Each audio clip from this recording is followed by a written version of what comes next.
Hi, friends. Take a slow breath before we begin. Just one. You don't have to do it perfectly.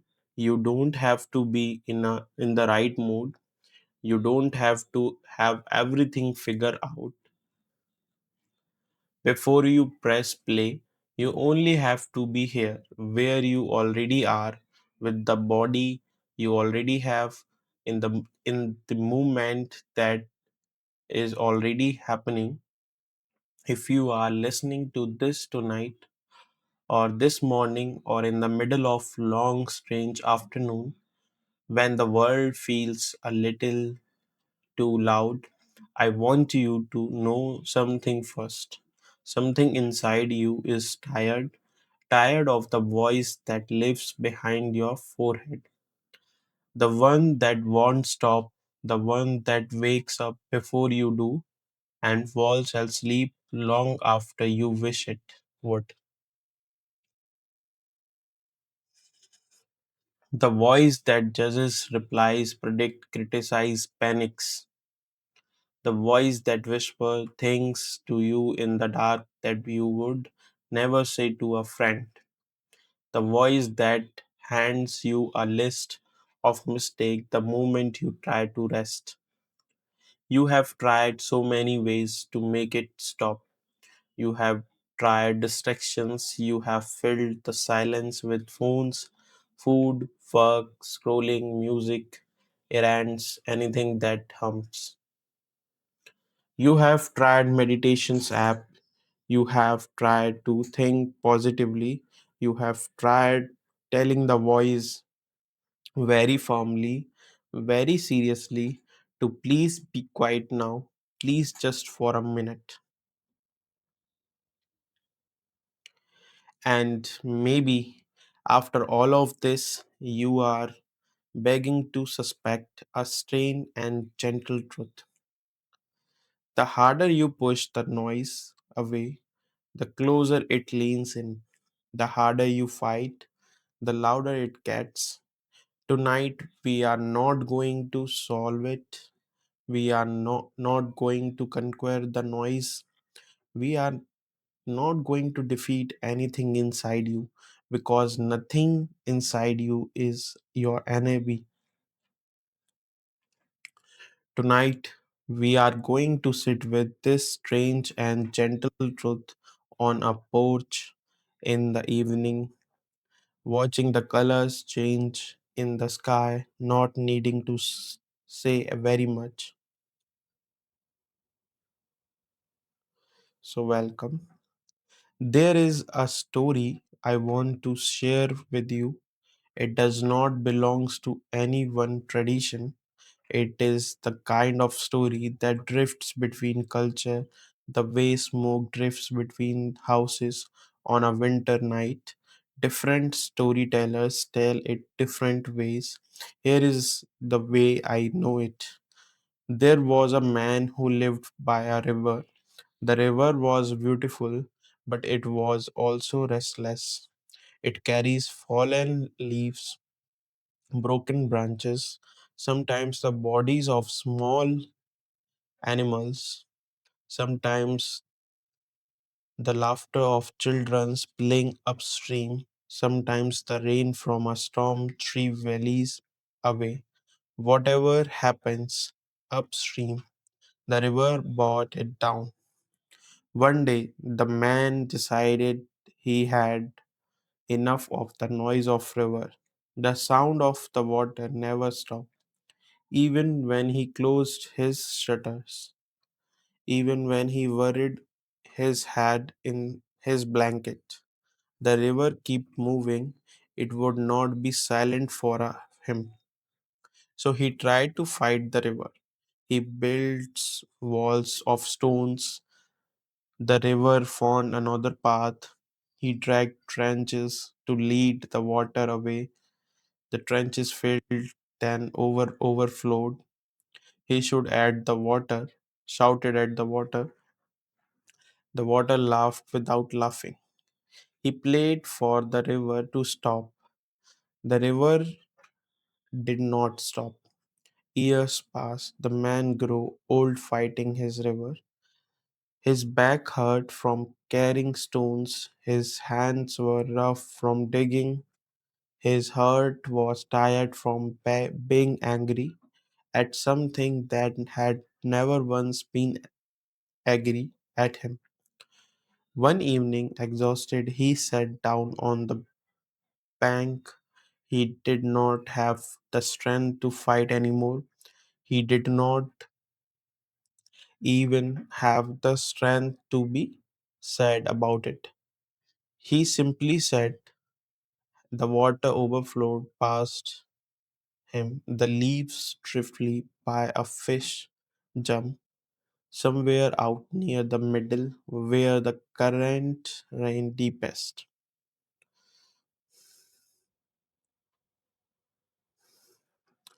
And the man noticed something he had been too busy to notice for many, many years. The river was not making a noise at him. The river the river was being a river. The noise was not an attack, it was not a punishment, it was not a problem with a solution. It was the sound of water doing what water does. And the moment he stopped trying to make it stop, the noise became somehow almost beautiful. He sat by the river until the stars comes out, and for the first time in a very long time, he heard the silence underneath the sound. Now I want you to think about your own mind for a moment, gently, not as an enemy, not as a project, just notice it. The way you might notice the weather outside a window, the voice in your head, whatever it has been saying lately, has been very busy. It has had a lot of opinions about you. It has been replying small embracement from years ago, as if you might want to study them again. It has been worrying about things that have not happened and might never happen. It has been making list it has been comparing, it has been bracing for impact. The voice is not your enemy. I want you to hear that again because the world has been telling you the opposite for a long time. This voice, the one you have tried to silence, the one you have called names, the one you have wished away, is not your enemy.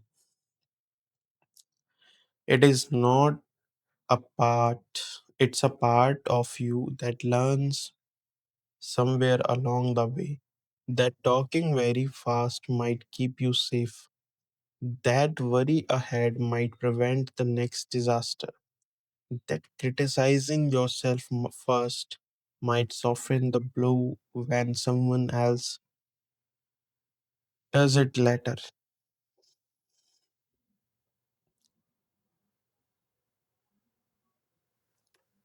That replying the painful moment might help you understand it finally this time. The voice is not cruel, the voice is afraid.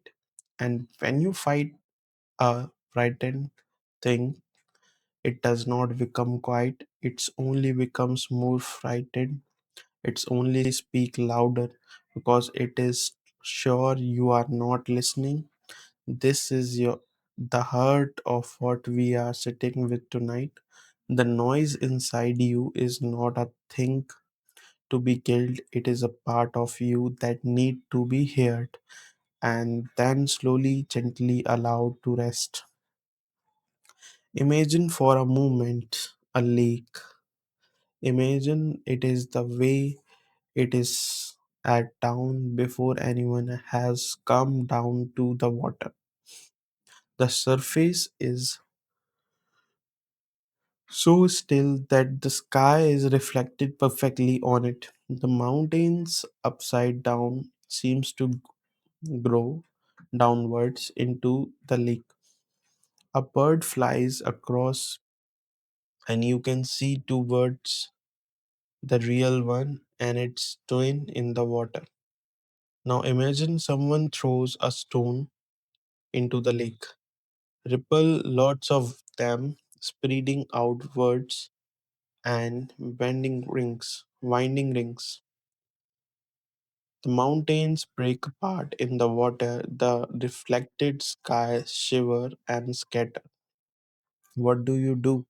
If you want the lake to be still again, do you reach into the water and try to push the ripples flat with your hand? Do you slap at them? Do you yell at the lake to be quiet? If you did, you would only make more ripples. You would only add to the disturbance. So, what do? You wait.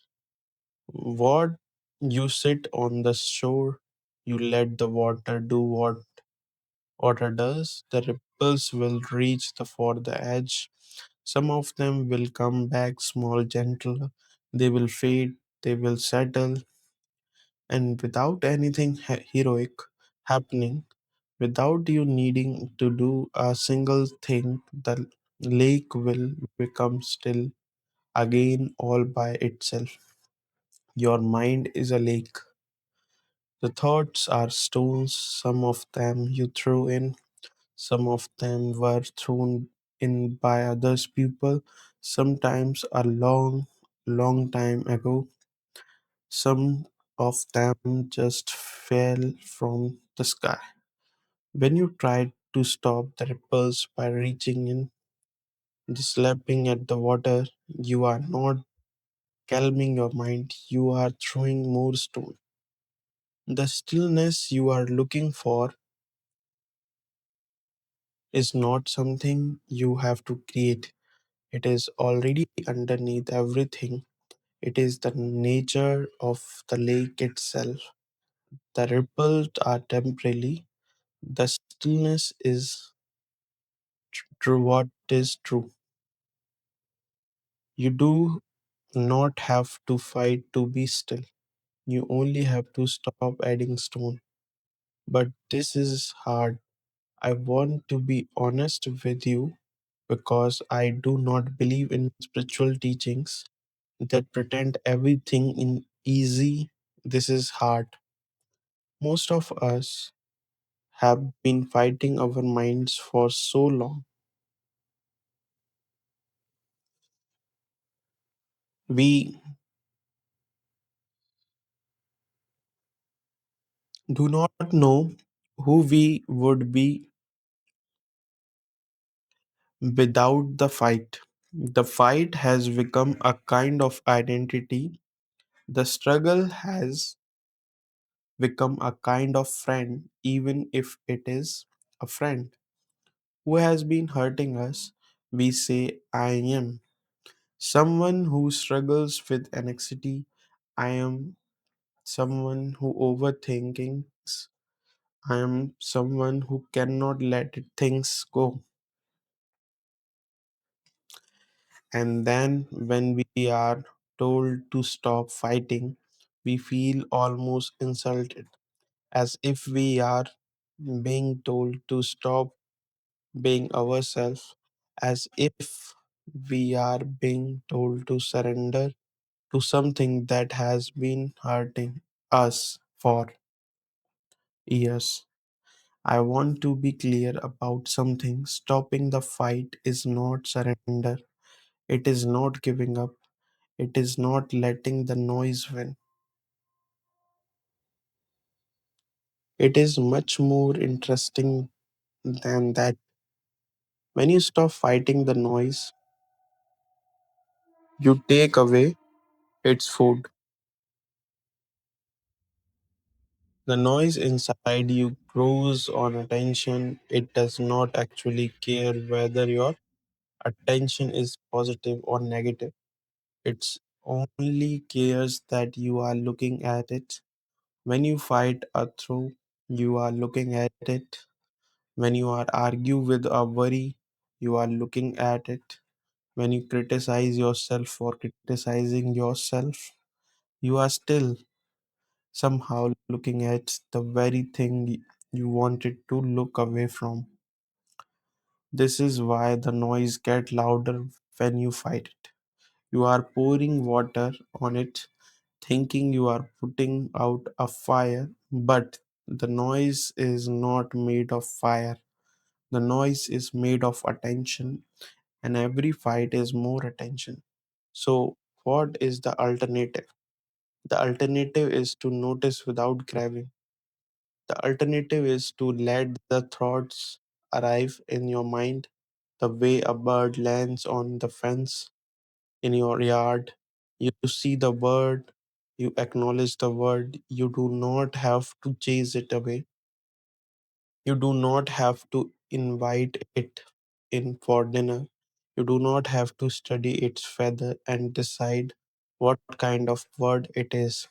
You simply noticed the bird stays for a moment, then the bird flies away because that is what birds do.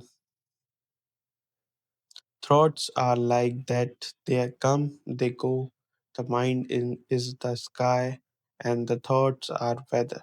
Storm passes, cloud drifted. The sky itself is not the storm.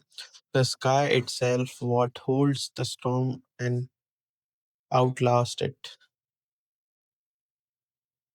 You are not your thoughts. You are the one who noticed them.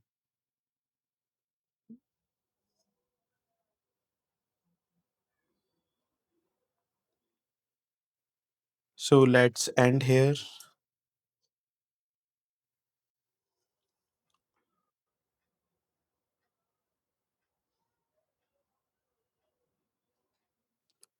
Okay, a small message for you, dear one, from the heart of this message. If you have been carrying something heavy for a long time and are tired and you are wondering if anyone sees you, please know this. Someone somewhere made this script with you mind in your mind, not in a mystical way, in a real way. The words are chosen because someone somewhere knows was a person who need them. That person is you. You are not were not by accident here. You were not random. You were thoughts of throw off. You were hope for, and the gentleness of these words is for you. I'm so glad you come here, and I'm so glad you are stayed. If something in this resonate with you even a little, even just a single breath, I would love for you to stay with us. This is a gentle corner of the world is for people like you, the gentle ones, the seekers, the tired hearts who have given who have not given up on becoming soft. You can subscribe to walk this path with us one quiet evening at a time. Every video is a small candle lit or and left burning for whoever needs it that night. If yours has one of those nights, leave a small word in the comments. Tell us where you are listening from. Tell us if you want what you are lying down tonight. We read them, we hold them. You are not alone in this anymore. So breathe slowly, let the river be the river.